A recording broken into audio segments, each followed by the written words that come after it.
Kas sul on veidi vaba aega või aega, mida tahaksid paremini kasutada? Siis vaata vabatahtliku töö poole, sest saad sealt nii palju tagasi.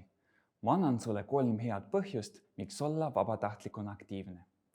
Esiteks, sul on võimalik omandada täiesti uusi oskusi ja teadmisi valdkondades, millega sa varem tegelenud ei ole. Saad võtta hoopis uusi rolle ja seeläbi avastada endas tugevusi, milles sul igapäevaelus aimugi polnud. Näiteks saad arendada oma keeleoskust ja võid leida, et sul on tugevad juhi omadused. Teiseks, vabatahtliku töö loob sulle suurepäraseid kontakte. Kohtud inimestega, kellega sa muidu võib-olla kunagi kokku ei saaks. Saad jagada nendega sarnaseid väärtuseid ning koos tegutseda.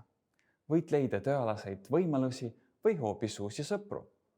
Kolmandaks, kasvatad enesekindlust, laiendad silmaringi ja lood positiivsed kuvandid. Vabatahtlik töö on austust väärt nii sinu eraelus kui ka tööalaselt ning nii oled ka näiteks tööle kandideerimisel teistest sammu võrra ees. Aga kõige tähtsam, vabatahtlikuna saad asju reaalselt muuta.